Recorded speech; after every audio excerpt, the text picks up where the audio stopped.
So, a couple of years ago, I used to have a very good friend called Alex. I used to travel with him, we got together on the weekends and our families knew each other.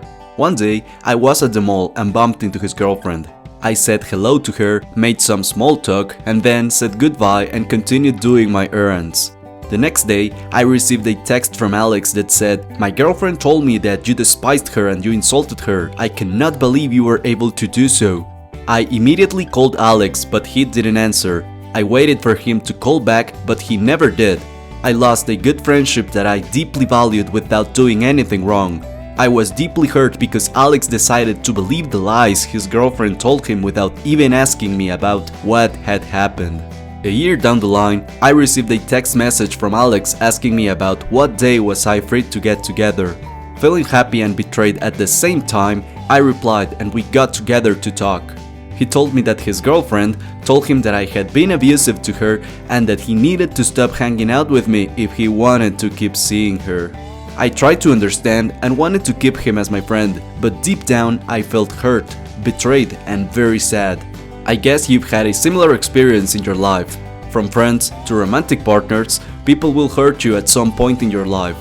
When people hurt you, it's normal to feel angry and full of rage. At this point, most people will advise you to forgive the other person and move on with your life. In my opinion, this is the worst advice you can give anyone that has been deeply hurt by someone else. Forgiveness seems so easy and simple, yet most people can't seem to stop thinking about the things that hurt them the most. The inability to forgive transforms into a mental prison in which people are jailed for years, decades, and some for life.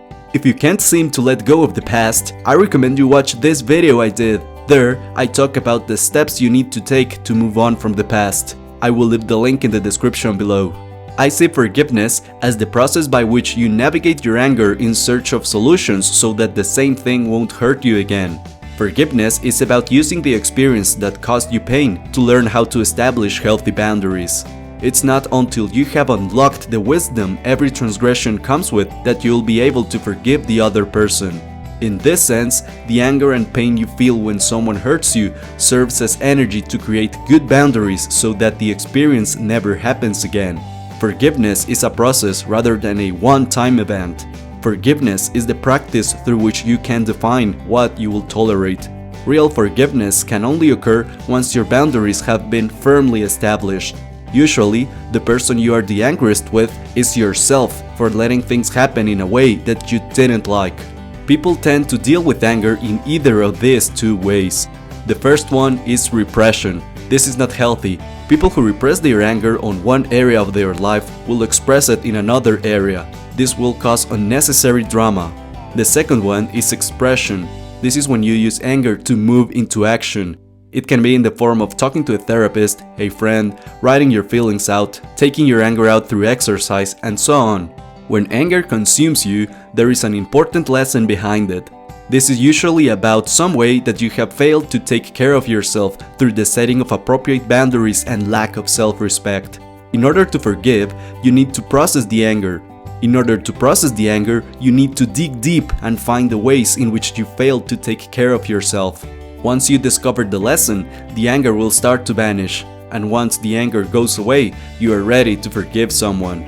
Forgiveness is not an event, it's a discovery process of a lesson you need to learn so that people don't hurt you in the same way again in the future.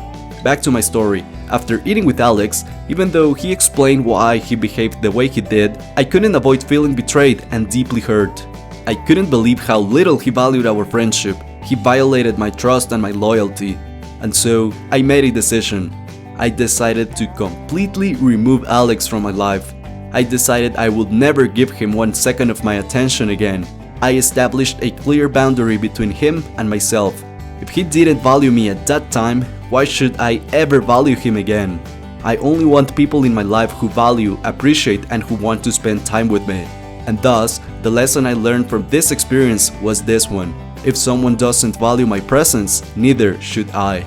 Let me tell you, I've applied this wisdom in other situations in my life and it has always served me well. Now that I have learned my lesson and have established a clear boundary, I have completely forgiven Alex and I don't have any resentment towards him. In fact, I'm grateful for the experience. It taught me how to have self-respect. If you're currently struggling with resentment and anger towards someone who hurt you, I invite you to try this practice. Grab a sheet of paper, or better yet, get yourself a journal. Because remember, forgiveness is not a one-time event, it's a process of learning and establishing healthy boundaries so you won't be hurt again in the same manner. Write the following in your journal. 1. Write the name of the person you still feel angry or resentful towards. 2. Describe why you feel this way. 3. Identify the boundary that the other person violated. 4. Identify the ways in which you allowed the transgression to happen. 5. Make a list of corrective actions you are going to take to avoid the same transgression from happening again. And 6. Take those corrective actions. These actions are your new boundaries. Boundaries are something like minimum behaviors you expect from others. Not that you will demand these behaviors, but you won't tolerate their absence. I expect people to value and appreciate me. Of course, many won't, and that's okay. But if they don't appreciate me, neither will I.